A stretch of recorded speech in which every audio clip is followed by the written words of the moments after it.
Attention all my real estate friends, this one's for you. I had a call recently from a young realtor. He's almost 2 years in the business. He was referred to me about getting his mindset right. And he shared with me on our consultation call that he had lost what he felt was about $100,000 of business.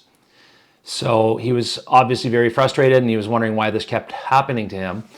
And I wanted to share this with all of you realtors out there, especially in today's market. It's very uncertain out there and there's a lot less inventory than we're typically accustomed to. So you have to shift your mindset to one of what I like to call possibility thinking and create solutions for your clients. You have to be different now. Knowing stats and facts and figures isn't enough. You have to take it another level, guys. In this young individual's case, what happened was he had met with somebody. He had done his marketing presentation and talked about price and the process of listing and selling their home. And he didn't ask for the business. And that's always amazing to me because you should always preface your appointment with a potential client, letting them know that you hope to sign business with them after you have your meeting. That wasn't done, nor did he ask for the business at the table when he had an opportunity after having gone through everything so that he could identify any of their objections or concerns. That didn't happen either. So what did end up happening was he got a call the next day and the people he had met with said, hey, listen, we met with you, but we also met with somebody else. And although we really liked you and we felt you were the right person for us, you're charging 5% commission and this other individual's charging 4%. So we think we're going to go with them for that reason, especially right now with the prices and so on. So what did this individual do? Well, he said, thank you very much. If you change your mind, let me know. So don't forget, guys, selling starts when you face your first objection. Too many times people just say, okay, that's fine. We're not order takers. We're not here just to accept no at face value. You have to identify the objection. You have to magnify it to understand it and clarify it. And then you have to isolate it and make sure that that is the only objection between you and signing a contract. Once you've established what this objection is, you can then remedy it by providing solutions. And that's sometimes very difficult for realtors to do because, if they've already lost a business, they can get a sense of feeling defeated and so on, and they just kind of shrug their shoulders and give up. There's a lot of business to be had by asking a next level question. So what ended up happening was he didn't do that. He didn't get the business. He lost the listing. And I tried to let him know without piling on that had he have taken that next level call and looked at the entire scenario as a business case, it was a highly saleable home. It was furnished and staged beautifully. They were willing to price sharply so that it would move in a good time frame. Great exposure for him. And I told him, listen, you'd have a silent salesperson in the form of a lawn sign on the lawn. People driving by in the neighborhood are going to see your name and face on that sign. You're going to get internet activity. You're going to get online calls from realtor.ca, MLS.ca, websites, you name it.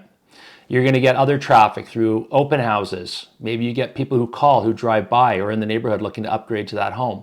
There's an abundance of prospective clients that come as a result of just having your sign in the lawn and having an ability to market that. Not only this, you could take it the next step, and once you sell the home, you can now market a sale in the area and you have a portfolio that you can start to build up now. And you can talk to people about the traffic. Maybe you had some people who were interested in the home that you sold, but they missed out or they weren't quite prepared. Now you've got a little bit of a database of people who could be buying in the area for other potential clients looking to sell now in that same neighborhood. I can't stress enough the value of one client, guys. So the typical homeowner sells 5 times. There's 5 transactions there. And let's just assume that this was their second home. They had sold their first property, had some kids, and moved up market to a new family-sized home. And now they needed another next move up the market. Let's say this was a transaction here and a purchase, right? Then there'd potentially be another sale and another purchase, another sale and another purchase. Add to that they would tell their friends, colleagues, co-workers that they had a great real estate agent and a great experience, and they could refer those people to you. And then multiply those numbers into this equation as well.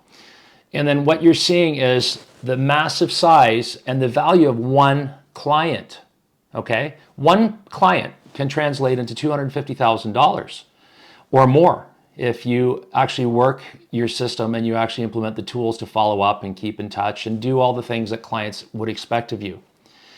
So I propose to this young individual that they do follow a new process when they get hit with an objection. And I also talk to them about prefacing their appointment to do what I call setting the table. So that's asking for the business. So for example, Mr. Home Seller, when I meet with you and your wife on Tuesday evening at 7 p.m., assuming we agree on price, terms, conditions, and the marketing plan, and we're all in agreement, is there any reason why you can't go ahead and sign paperwork on Tuesday? And at least that way they know that you're a closer, you expect the business, and you're someone who's professional because you are asking the question. People need leadership and confidence right now, especially right now, and that's what you need to provide. So unfortunately, this particular individual felt like they lost $100,000, but hopefully by tweaking some of these things, we can take their mindset into the direction it needs to go to try to secure those listings and get that business, especially right now. If you are looking to revamp your marketing for your real estate business, or you're stuck on talking tracks or scripts to use with clients or objection handling, reach out to me. I've been doing this for 2 decades, and I've got corporate experience prior to that with some of the best sales training in the world with Xerox and Adobe as a part of that. So I've been through all of this. I know what person-to-person selling is all about. I can help you tremendously in that end. So I hope this helps someone out there. I guess my walk-away message would be never quit, never stop. If you get hit with some resistance, that's when the selling begins, and that's when the true professionals are separated from people who are license holders, okay? Be a professional, get the help you need, get mentorship, get guidance, get coaching, reach out, and I will talk to you soon. Wrap up the year strong and change your story, guys. Have a good one. Cheers.